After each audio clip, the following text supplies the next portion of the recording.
So what we're going to do first is take a look at the new crop tool and rich cursors that you'll find in Photoshop CS6. So I've got an image open here. I'm going to go ahead and press C to activate the crop tool. And the first change that you'll notice is that a crop box automatically appears around your image. Okay, so that's change numero uno with the crop tool.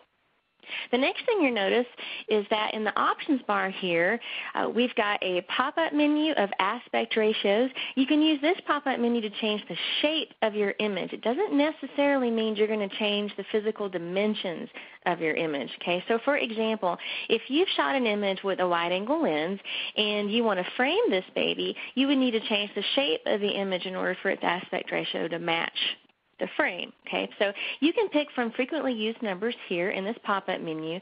So for example, if I choose 4:3, then Photoshop automatically puts a 4 and a 3 in the aspect ratio width and height fields right here, and it changes the shape of my crop box to match those dimensions. Now the next change that you'll notice in the crop tool in CS6 is that if I click and drag to reposition my crop box, I'm actually repositioning the photo underneath it. So in CS5 and earlier versions, the crop box itself would move, but that's different over here in CS6, so don't let that throw you. When you get the crop box in the right position, you can just press return to accept the crop. But I want to show you one more thing that makes the new crop tool in CS6 absolutely amazing, and that is this delete crop pixels checkbox in the options bar. Straight out of the factory, or straight out of the box rather, this checkbox is turned on. So that means when you press return or enter to accept this crop, the pixels outside of that crop box are going to go away. All right, they're zapped.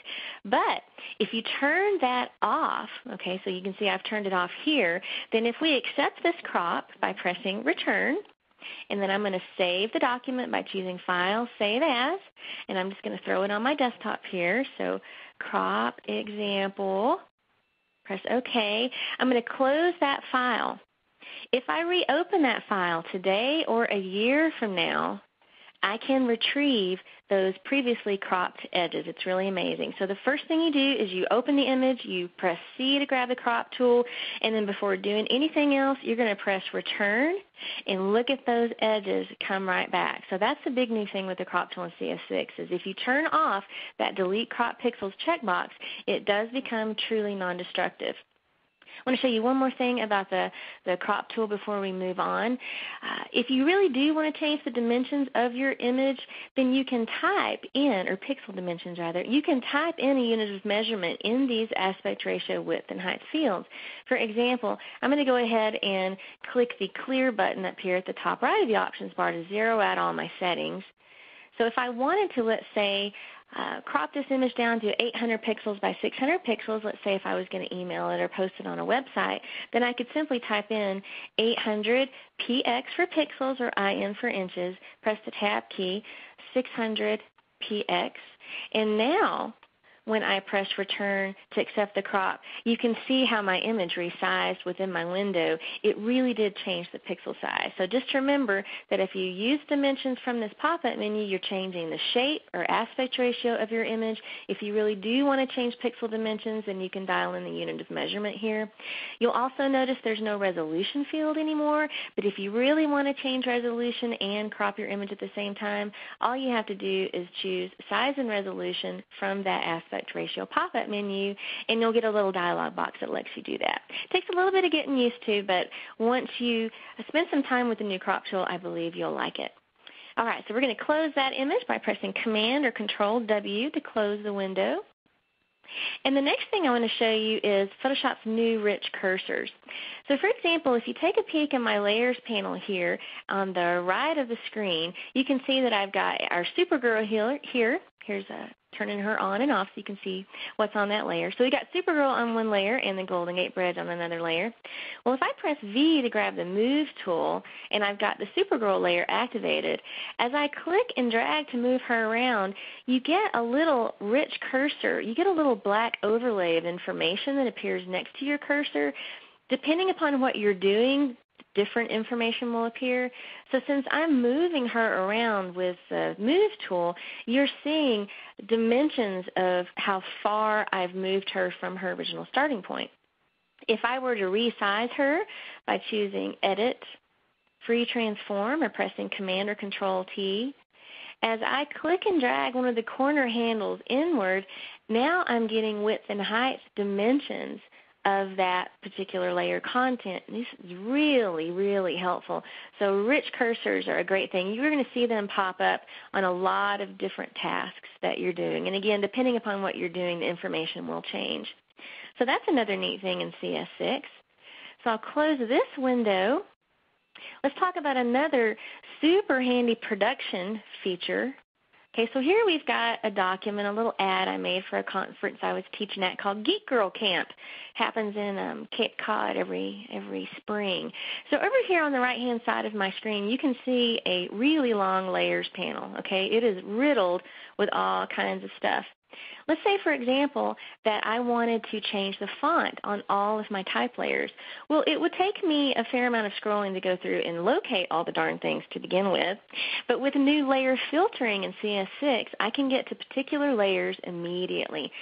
So, for example, using the new row of tools that are at the top of your layers panel, if I want to isolate my layer panel view to only the type layers, all I have to do is click the little T icon to the right of that new pop-up menu at the top of the layers panel. So when I do click the T, now all I'm seeing in my layers panel are the type layers.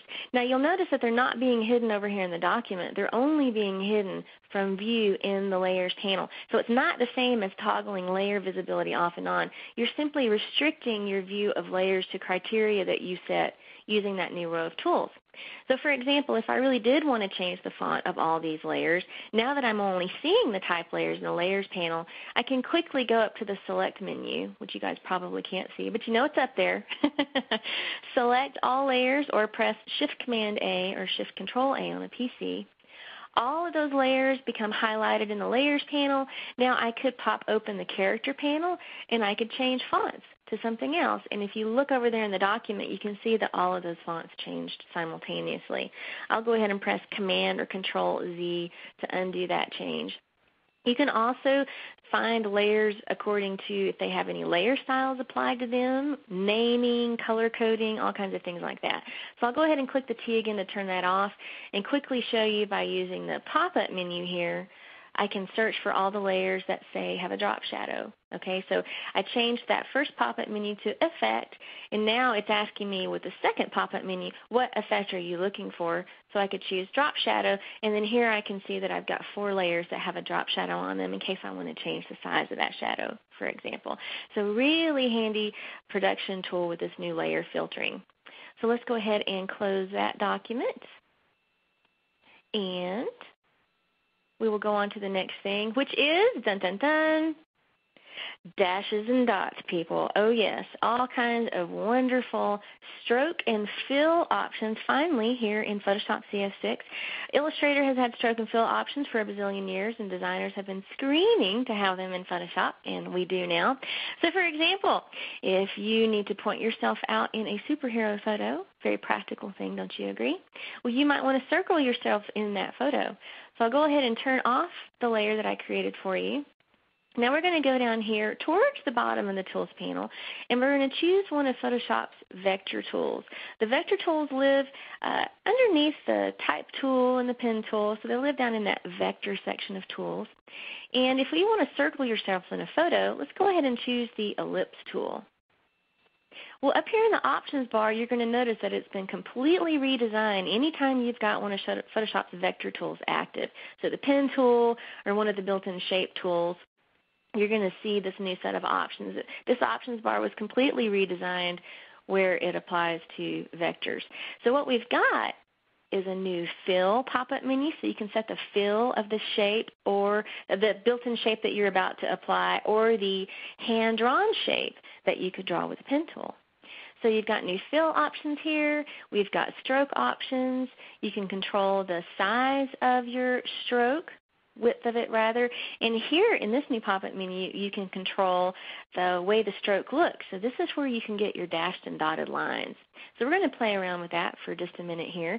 So the first thing we're going to do is make sure that our shape tool is set to shape mode. Okay, you don't want to choose paths or pixels for this one. You want to leave it set to shape, which is the default option, and that's where you're going to see all these new fun fill stroke and stroke style options. So now we'll click and drag diagonally downward in our document. A little tip for you, if you want to draw a perfect circle or a perfect square, say if you had the rectangular shape tool activated, all you have to do is press and hold the shift key, and that will pop the shape that you're drawing to be perfectly round or square in nature. Once you get it drawn just right, you can release your mouse button, and then we can continue to tweak the fill and stroke on this shape. So if I don't want any fill, I can simply click this little fill button and click the square with a red slash in it. That's a universal, please don't do this sign. Now we can come over here to the stroke pop-up menu, and I can set it to use a nice blue that's already in the image, and then using the size little slider here, I can control how thick, or the weight rather, of that stroke. Now in this little pop-up menu here, stroke options, this is where we can tell Photoshop, hey, make this a dashed line or a dotted line. I'm going to zoom in a little bit by pressing Command or Control plus so you can see this a little bit better. Seriously, Photoshop, I'm going to press Command or Control plus, thank you, and then hold down my space bar to move around within my image while I'm zoomed in. That way you can see the different stroke options that we're applying here. So we've got a dashed line here, and we've got a dotted line, which is oh so handy. And incidentally, if you click the More Options button toward the bottom of the Stroke Options panel, then you can customize exactly the way those dashes and gaps appear. So what we're really seeing here is a dash with a length of 0, which makes it look like a circle. So that's how you get your dot. Now if we wanted more space in between those circles, we could increase the gap. Okay, so if I typed 5 in the gap field instead of 2, you can see the space greatly increases between my dots. Okay, and these guys right here let you control the shape. So for example, in the caps pop-up menu, if I wanted squares, little bitty squares instead of dots, I could choose this square option from the pop-up menu. We'll go back to dots here. And the corners here simply control the shape of the dash or dot when it's rounding a corner. So if we had created a square, that would help us control what happens on the corners there. So all kinds of fun things you can do with the new stroke options and fill options. And the great thing about it is that they're non-destructive. So if you save this document as a Photoshop file and your client decides, well, I really like that line, I like those dots, but I want them further apart and so on and so forth, if you've saved your layered file, all you have to do is come back in here and activate the shape layer, then make sure one of the shape tools is active, it doesn't matter which one, and then you're going to see your fill and stroke options up here in the options bar, so that's a fun one. Let me show you another example of what you can do with that. Here's a fake movie poster that I made, The Improbables. Oh yes, playing in a theater near you. So you can see from my layers panel here that I've got a hot pink ellipse made with the shape tools, and I've applied a blue stroke to it here. And then down here toward the bottom of my layers panel, I've got a rounded rectangle, okay, filled with a gradient, and I've added a stroke that makes it look like our movie marquee. Okay. And incidentally, anytime you have a vector or shape layer active, you're going to see a thin gray outline representing the shape of that vector. Don't let that throw you. That's a non-printing outline. And if it drives you crazy, all you have to do is click to activate any other layer and you won't see that thin gray outline. But it won't print anyway, so don't panic about that. So all kinds of fun things that you can do with dashes and dots. So we'll move on to the next thing here because there's so much to show you. One of the more fun features of Photoshop CS6 is the new ContentAware option for the patch tool. Okay, so the patch tool is a great tool to use when you want to delete something in your image. So I've got an example here. So the first thing you want to do with the patch tool, I'm going to show you how it works in CS5, and then I'll show you how it works in CS6. So in CS5 and previous versions, you would duplicate your original image layer, okay, because you don't want to harm your original, by pressing Command or Control-J. And I remember that keyboard shortcut by thinking that I'm going to jump the content onto another layer. Okay, so Command or Control-J. So we'll duplicate that layer. That way we have another image layer onto which to work. Well, the way the patch tool works is you click and grab it from your healing tool set over in your tools panel. And I'm just going to go ahead and set it back to the CS5 way that it used to work. And what you would do is you would draw a rough selection around, freehand draw, kind of like the lasso tool. Draw a rough selection around the thing that you want to zap. So let's say we want to get rid of this cloud, but we can't pay our model to redo that photo shoot, so we're just going to go ahead and zap it here in Photoshop. Once you get a rough selection drawn around the item you want to delete, you click and drag within the selection, within the marching ants rather, and you're going to drag that selection to the part of the photo that you want Photoshop to use to copy. And then when you release your mouse button, Photoshop is going to copy the pixels from the area that you just dragged onto, and it's going to paste them inside the selection. Okay, so you can see it did a pretty good job, but we've got a little bit of a light coloration here. In CS5 and earlier, the fix for that would simply be to undo it and do it again, because every time you use the patch tool, a slightly different result is going to occur. Okay, so that's the CS5 way. So let's take a look at how to do it in CS6. Okay, so I'm going to go ahead and delete these two layers by shift-clicking to activate them both, and my favorite new feature way back in CS4, deleting layers by pressing the delete key. Oh, yes. It only took us to Photoshop version 11 to get that functionality. Okay, so let's take a look at the CS6 version of the patch tool. So we already have it active over here in our tools panel. The new option here is this pop-up menu here. You've got the ContentAware option, and that's what's new in CS6. So as soon as you turn on the ContentAware option in the options bar there, you're going to see a couple of new option bar items here. First one is an adaptation menu. That lets you tell Photoshop how much blending you want to occur within the selected area after it does the copying of the new pixels. Okay, and we're going to play with that one in a second. This next checkbox over here is absolutely amazing and may well be worth the upgrade price of CS6 alone, because for the first time since we've had the patch tool, we can now patch on an empty layer. We've had that functionality with both the spot healing and the regular healing brush for years, but we just now got it with the patch tool. But this checkbox is only visible if you put the patch tool in ContentAware mode, which if you're running CS6, you'll never go back to the way the patch tool used to work. So just leave it in ContentAware mode from this point forward. So we're going to go ahead and create a new layer onto which we're going to do our patching, which just makes our Photoshop document a little bit smaller in file size, a little bit more efficient because we're not copying a whole layer full of pixels. So we'll press Shift-Command-N for new on a Mac or Shift-Control-N for new on a PC, and we're going to call this patch. And click OK. So now we've got a new layer onto which to do our patching. So with ContentAware active, sample all layers turned on, now let's click and drag to draw a rough selection around the thing we want to get rid of.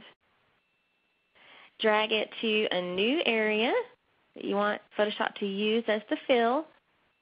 Release your mouse button, and Photoshop does the blending for you. And I believe you'll see, if you remember what the other patch looked like, we have a much more accurate patch going on here.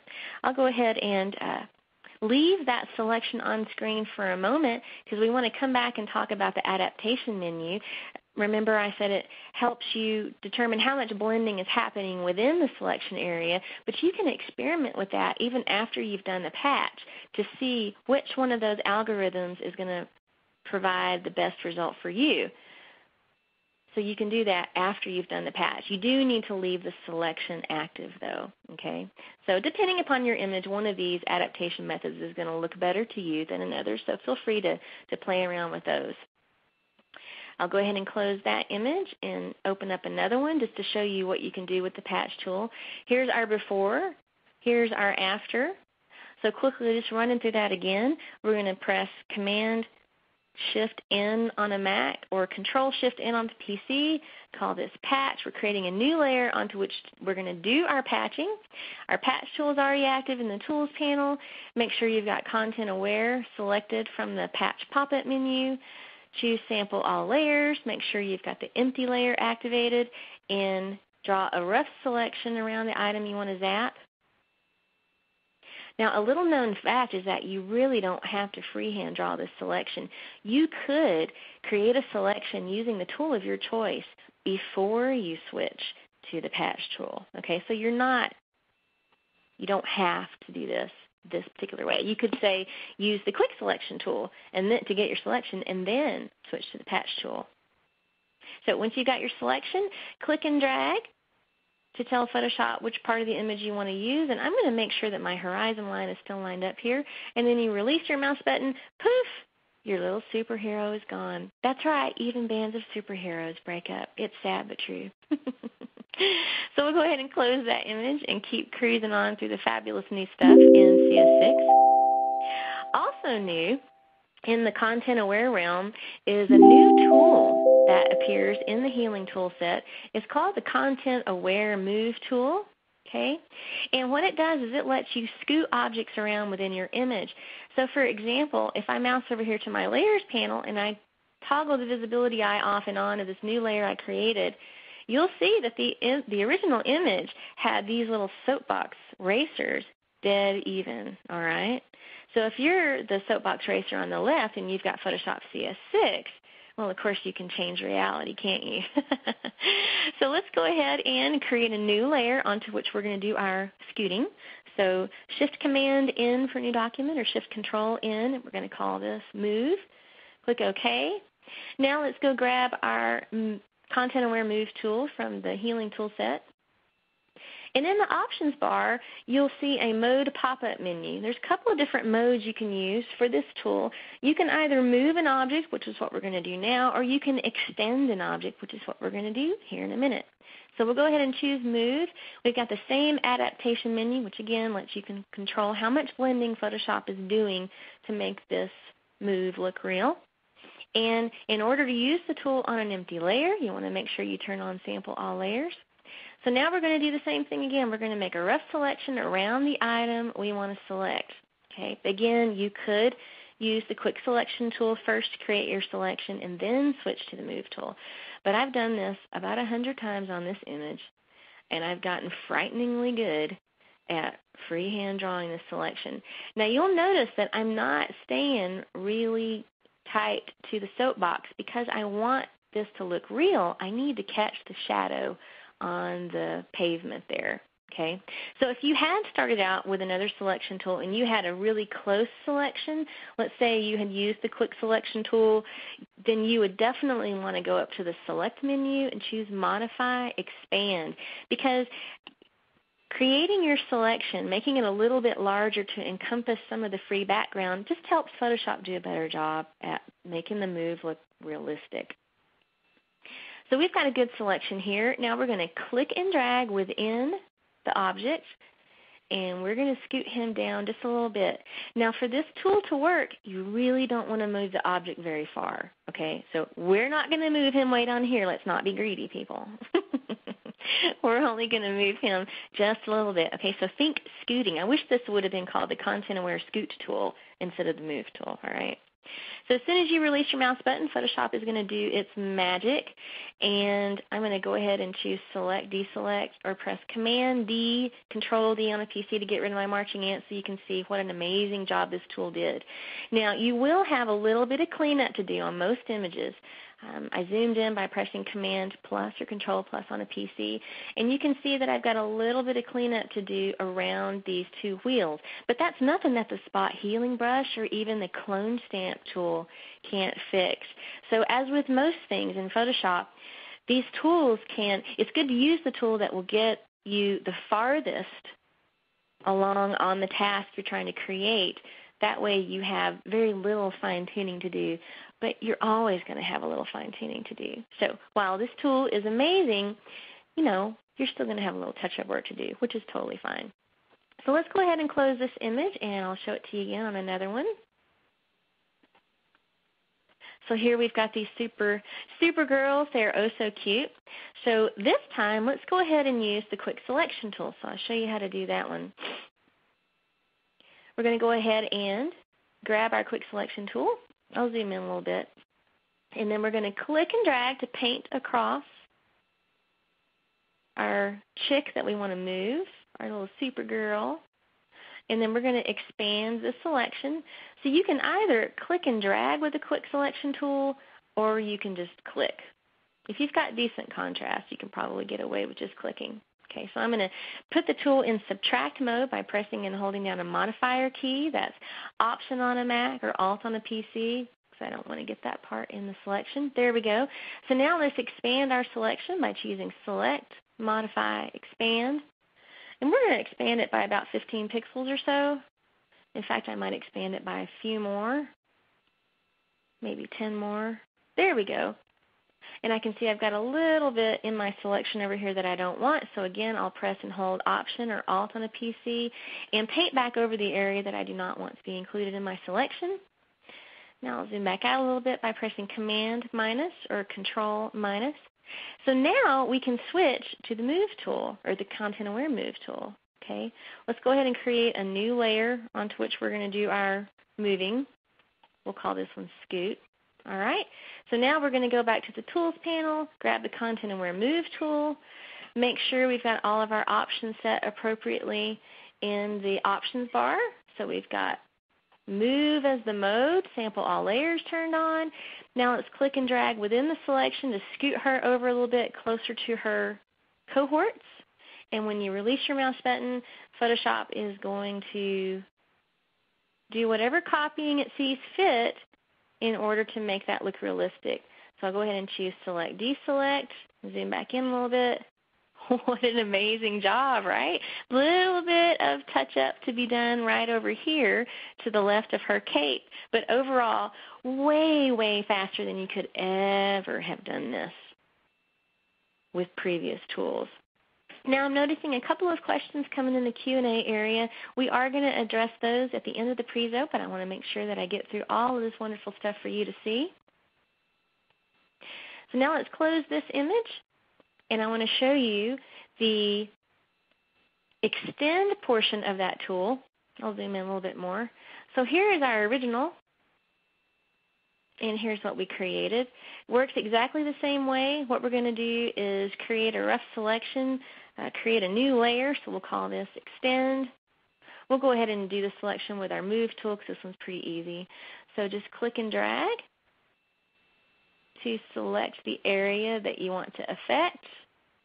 Now, in my humble opinion, the Extend portion of this tool doesn't work nearly as well as the Move part. Okay, so now we're going to pop up to the options bar, choose Extend, and all you got to do is click and drag however you want to extend it. Now I'm holding down my Shift key. That way I'm constraining my dragging to be perfectly vertical in motion. And then when you release your mouse button, Photoshop is going to do whatever blending it needs to make this look real. Okay, so again, you don't want to extend an object very far. You know, think small movements with this new ContentAware Move tool. All right, so we'll close that image. The next thing I want to show you is the new blur filters. And here's a fun image. I'll zoom in a little bit. Oop, not that much. It's a little early in the morning for that much skin, isn't it? Okay. To use the new blur filters, unfortunately, they do not work with smart filters. Okay, so smart filters is a fabulous way for you to convert an image layer into a smart object, and then any filter you run thereafter is going to run non-destructively. It's not that the filter runs on its own layer, but they stack up in your layers panel a whole lot like layer styles, you know, like drop shadows and bubbles and embosses and things like that. But unfortunately, you cannot use the new blur filters on smart objects. So what we're going to do to protect our original image is duplicate the image layer. So we're going to press Command or Control J on a PC, and remember that J you can think of jump for that. So now we're going to trot up to the Filter menu, and you're going to find the new blur set of filters, or blur gallery as they're called in Adobe's documentation. They show up under the blur category, and they're these guys right here, Field, Iris, and Tilt. And we're going to take a look at all of them, but we're going to start out with Field.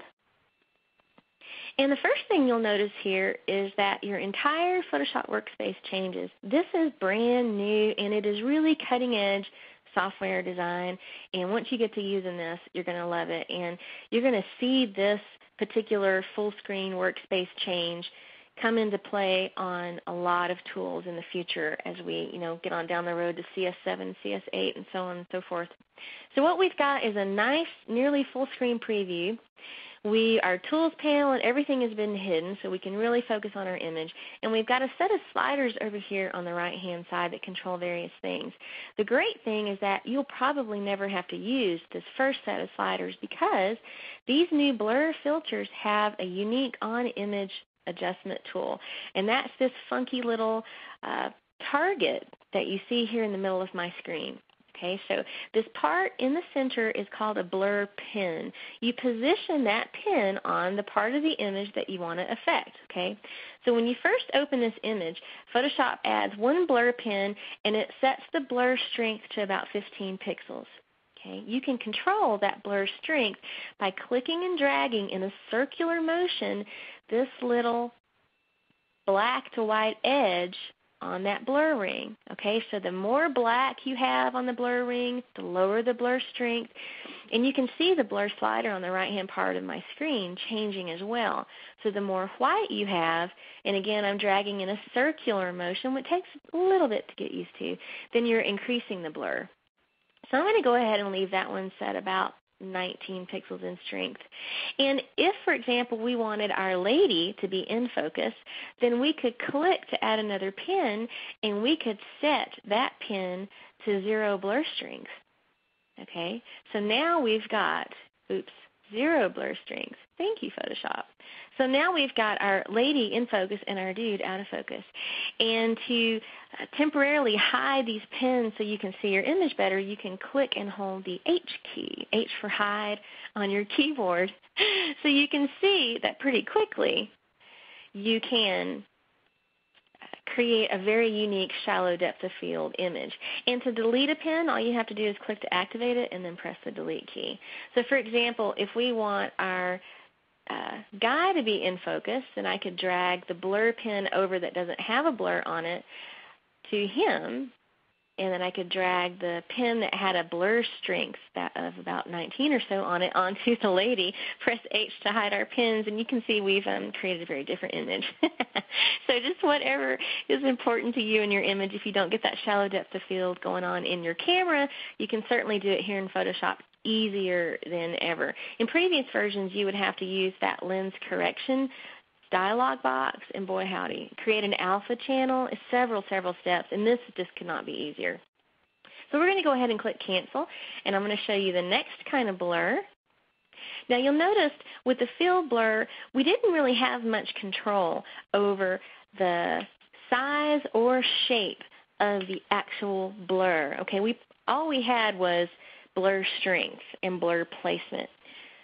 So with this next filter that I'm going to show you how you've got a whole lot more control. So I'll go ahead and turn off the layer I created for you earlier, and we're going to duplicate it by pressing Command or Control J.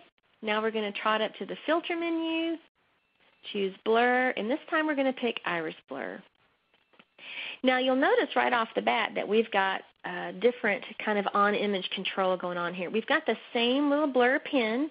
I'll zoom in a little bit. The same blur pin that we had earlier, the same blur strength ring, and again, dragging a circular motion. But you've also got additional handles. You'll see these 4 little dots placed in kind of a diamond pattern inside of this light gray ring. The light gray ring lets you control the shape of the blur. And if you're a professional photographer, this is going to make you squeal with delight because real blurring in camera, there is a specific shape to it. Okay, so to create very realistic in-camera blurs in post, then you're going to want to use this shape control, which is a little square, a little white square towards the top right. And as you can see, as I'm dragging it, I can make my blur shape oval or I can make it more a rounded rectangle. These little 4 dots on the inside of that circle, as I mentioned earlier, control the feather of the blur. So how far do you want that blur to feather or fade into the other parts of your image? This blurring on the outside, the outline, also lets you change size of the blur. So if I only want for example, our team of superhero leaders to be in focus, then I could create something like that. Press the H key to hide that. And how many album covers does that make you think of in days gone past where the lead singer is in focus and everybody else in the band is slightly out of focus? Yeah, serious little fox pass or faux pas on that. So we're going to turn our pins back on by pressing H, and we're going to add another pin. Okay, so what we're going to do is, let's say if we wanted this chick over here to also be in focus, we could click to add another pin, and Photoshop merely picks up the settings of the previous pin. So there's no reason to copy-paste pins or even option-drag pins or alt-drag pins to copy them. In fact, you can't do any of that in this interface here. But what you can do is keep clicking to set pins, and you will just keep setting pins with the same settings. So if I press H to hide my pins now, you can see the control that you have with these new tools here. I don't advise doing this. Anyway, so let's go ahead and click Cancel, unless you want your superhero teammates to be kind of ticked off at you. So let's close this image and look at the last new blur filter, which is called Tiltshift. And that is a blur filter that's based off of the popular Tiltshift lens called the Lens Baby. Okay, so it actually lets you bend your lens to create interesting depth of field effects. So here's my original image. Okay, it's a shot of Dubai. Looks like a superhero planet, doesn't it? So we're going to go ahead and duplicate our original layer by pressing Command or Control J for jump. Then we're going to come back up to the filter menu, choose Blur and Tilt Shift. And this one you've got similar controls, but they are horizontal in nature. Okay, so this is your feather. These little white dots right here control the feather width or blending of the filter. You can also click and drag diagonally to rotate that blurring. And then you can click and drag the dotted lines to also affect the size of the blur. And of course, blur strength is again handled through this really unique, clever on-image control. So once you've gotten everything just right, you can produce a really unique tilt shift effect. But I want to talk about one more thing that we haven't mentioned yet. Over here on the right-hand side of our screen, we've got another panel called Blur Effects, and inside of it is a bokeh control. And the bokeh control, it's actually based off of a Japanese word, lets you make your highlights sparkle. So if you click and drag the light bokeh slider, if I keep pushing it to the right, see how my highlights over here start to take on a specular effect? It's really neat. You don't want to do it on every image, obviously, but on some images it can really add extra interest to them. The next slider down is called Bokeh Color, and that lets you introduce color into the sparkles of your highlights. See how they were pretty much white before, but we can introduce color if we'd like. The next slider down lets you tell Photoshop exactly which range of highlights the bokeh slider is affecting. I usually keep it set to the upper third of the highlights, but you can, of course, change that if you want. And it makes for a really neat effect. So I'll go ahead and click Cancel. And speaking of bokeh, not only can you use it to make your highlights sparkle, but you can also use it to create interesting backgrounds. Y'all won't believe what this super cool green background was made from. I'll go ahead and turn off a few layers here, and so you can see what that background was comprised of. That's right, hostas. So I downloaded a photo of hostas from iStock Photo, a fabulous resource for royalty-free imagery, and I simply duplicated it and ran a blurring filter on it, and I pumped up the bokeh effect and the blur strength until I got that. So it's a fabulous way to make new backgrounds.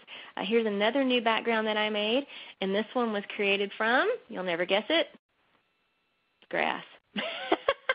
Isn't that fun?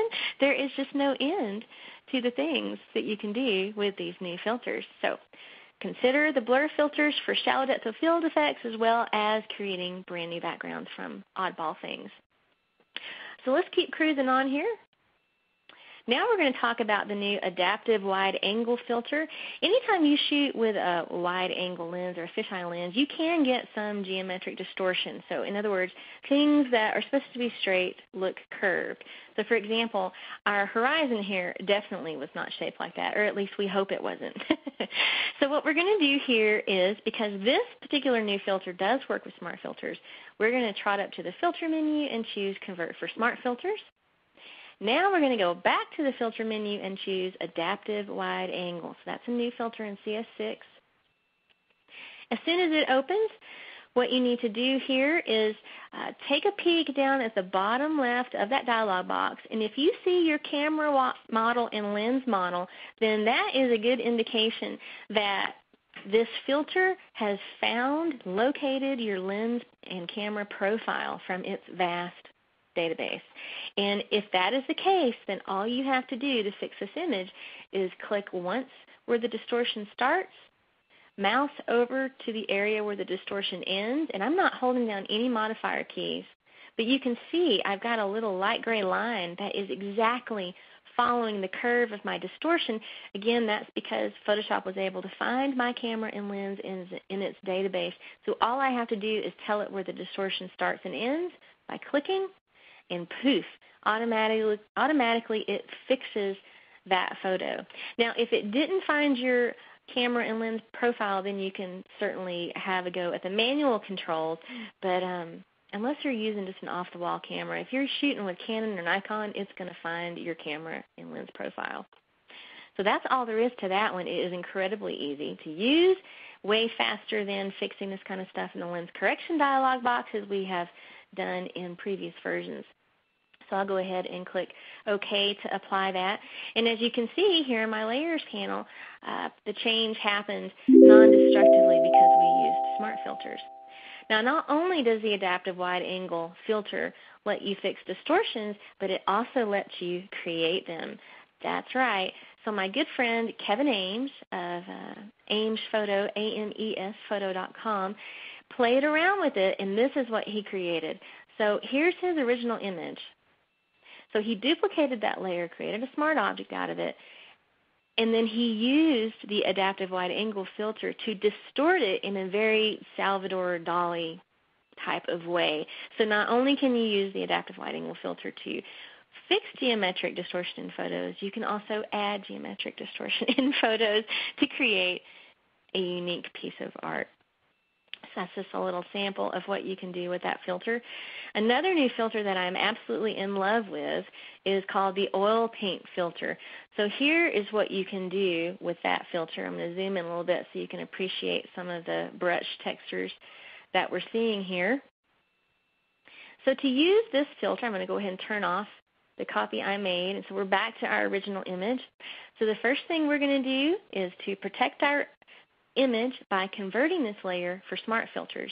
So we're going to choose Filter, Convert for Smart Filters. Now we're ready to trot back up to the filter menu and choose the new filter in CS6, which is oil paint. I don't remember another version of Photoshop where we had so many new filters, 5 new filters, and that doesn't even count the lighting effects filter, which was also completely redesigned. That's fodder for another webcast. So we're going to choose oil paint, and immediately a dialog box opens that has precious few sliders. All you have to do with this one is drag these sliders around to produce the effect you want. That is it. Nary a brush stroke is required for this, and there is no magic setting for any of these sliders. Change the sliders until the image looks good to you. That's all there is to it. Okay, so that's pretty much it with that filter. Click OK, and Photoshop applies it, and you've got a great painted effect. Quickest way that I've seen so far to turn a photo into a painting. It's a great way also to save a subpar image. For example, this image right here, the lighting is really terrible, in my humble opinion. Okay, may look great to you. Looks like crap to me. But as you can see here over my layers panel, I ran the oil paint filter twice on this image. Okay, you know I ran it twice because you can see 2 little oil paint layer looking things underneath my image layer here. If I turn on that second one, then we really start to get a unique look to that image. And no longer do you notice how overexposed or how bad the color is in that image. All you do is you see it's, at least me, I see its artistic attributes now because we've turned it into a piece of art. So to run the filter again, after you've ran it once, all you have to do is come back up here to the filter menu, and the last filter that you ran will always be at the top of the filter menu, or you can simply press Command or Control F. Now I want to show you just a couple more things here before we start taking questions. Photoshop CS6, for the first time ever in Standard Edition, now has video editing capabilities. All right, so I want to quickly show you how to easily import some footage, add some transitions and audio into Photoshop. And I'm going to kind of blow through this, but I really just want to get you excited about the possibilities. So the first thing we're going to do is choose File, New, and Photoshop has a fabulous set of film and video presets for documents. So once you choose film and video, then you can choose the size of your video from the size pop-up menu. What size do you need? Depends on what device you're outputting the video to. So I'm going to go ahead and set this to HD TV. So I get a 1280 by 720 pixel document. Click OK. Photoshop even gives me these handy guides that let me know where my video safe areas are. Okay, so you want to keep your important elements inside the center part of guides. Also, when you choose a new document using a film and video preset, the timeline panel is going to pop open at the bottom of your screen. Go ahead and click Create Video Timeline, and you get a nice little timeline here. If you've ever done any video editing before in any other program, these controls will be very familiar to you. Now we want to add some footage by clicking the tiny little film strip icon next to this little video track that appeared in our timeline. We're going to choose Add Media. And we're going to navigate to where our media lives in the cleverly named video editing folder. So I've got two clips here that I downloaded from my stock photo. I'm going to Command on a Mac or Control on a PC to activate more than one file in this Add Clips dialog box. We're going to clip Open, and you can see that the clips appear down here in the timeline. Over here in your Layers panel, you'll see that Photoshop has created a video group out of those layers. It's like a folder. Okay, it's great for organization. Anything in a video group will play one right after another. Layers that are at the bottom of a video group will play first. So for example, this cloud clip is going to play before my little landing man clip. Okay, I'm going to go ahead and delete this white layer here because we don't need it. But what I am going to do is create a solid black layer so that my video will fade from black into the footage, and at the end we're going to fade from the footage to solid black. And that's easily done with a fill layer. So all you have to do is choose the layer menu at the top of your screen, new fill layer, solid color. From the resulting color picker, choose whatever color you want your video to start out with. I'm going to choose black for this one. Click OK. And watch in my Layers panel here, as I drag that fill layer down to the bottom of my layer stack, you're going to see it appear as the very first clip in my video track here. So if I want the video to fade out to solid black, I'm going to duplicate that layer by pressing Command or Control J, drag it to the top of the video group, and now you can see here that this little clip is activated. And if you use the zoom slider, which you cannot see at the very bottom of the screen, then you can expand that timeline so that you can tell exactly what is activated. And as you click to activate things in your Layers panel, then they activate in the timeline as well. Trimming clips is super simple. You won't believe how easy it is. Let's click on this cloud clip, and I'll drag this little playhead over so you can see some of the footage here. So if I want to trim that clip, all I have to do is position my cursor near its starting or ending points, and then click and drag in the direction that you want to make the change. So if I want to greatly decrease the duration of that cloud clip, then I just click and drag. If I want to trim off the end of it, I click and drag that way. Very, very simple. We'll trim it a little bit more. Incidentally, the direction that that little bracket is pointing indicates which clip is fixing to be trimmed. Okay, so now let's talk about adding some audio. Okay, we've got an audio track here. New in the video editing capabilities of CS6 is the ability to control audio. So we can control duration, fade in, fade out. So we're just going to click the little music notes next to the audio track, click Add Audio, and then just navigate to where it lives. And then it comes into your project. You can scoot it around. You can shorten it. You can do all kinds of things to it. So it's very, very simple to do this kind of stuff in Photoshop. Next thing I'm going to do is add some transitions. You can do that by clicking the little half black, half light gray square, and you get a little transition pop up. And then you just click and drag the transition you want down where you want the transition to occur. So if I want to put a crossfade between each of these clips so that we get something like this, I'm just going to drag my playhead so you can see the video. So I'm just going to drag through our solid black, then it fades into the clouds. And now our cloud movie is going to fade into a superhero landing. And then our video fades to solid black.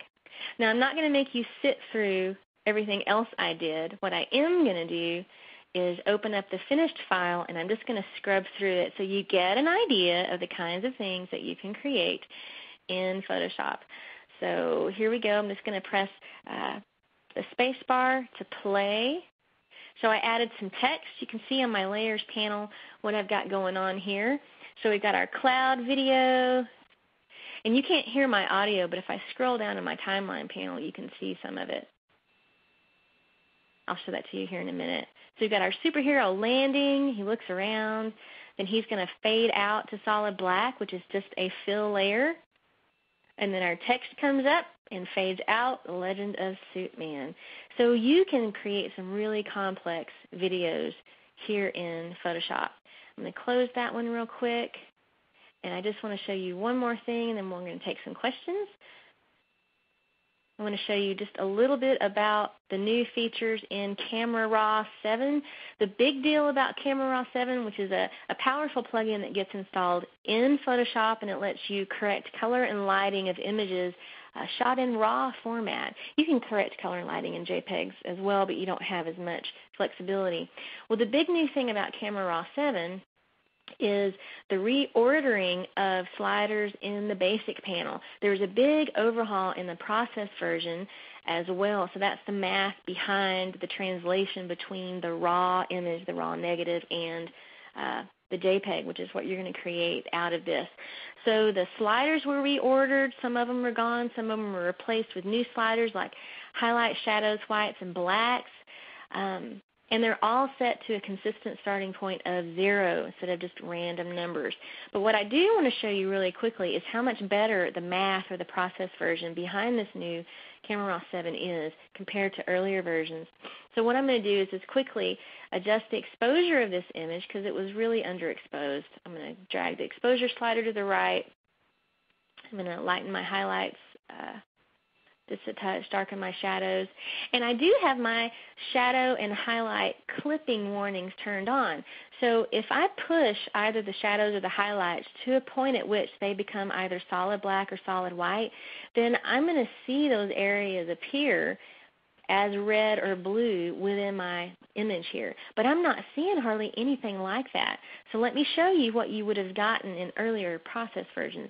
I'm going to click the little camera icon over here. It stands for camera calibration.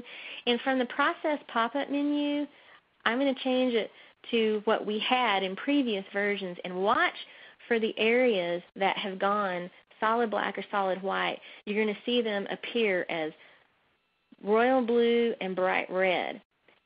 That is the big difference between Camera Raw 6 and 7. The math is so good in this program under the hood that you are able to correct your images to an astonishing level without destroying detail in the highlights and shadows. So if we go back to the current version, 2012, you can see that we've not lost detail in the shadows and highlights. So it's really an amazing thing. I'll go ahead and close that image if I can actually see. There we go. Last thing I want to show you in Camera Raw is the new adjustment brush setting. So if I press K to activate the adjustments brush, which lets you selectively paint on changes, you'll see a bunch of new sliders over here. You've got white balance control. So if you wanted to selectively adjust white balance, you could just set these temperature and tint sliders the way you want them, mouse over to your image, and paint that change right on. So in this particular example, I'm changing white balance only on the sky, which is a nice little thing.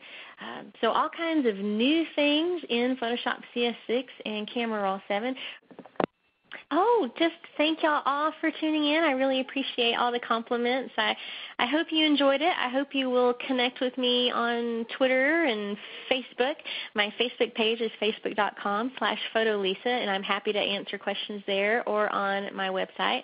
I hope you'll take advantage of the Creative Live workshops, and may the creative force be with you all.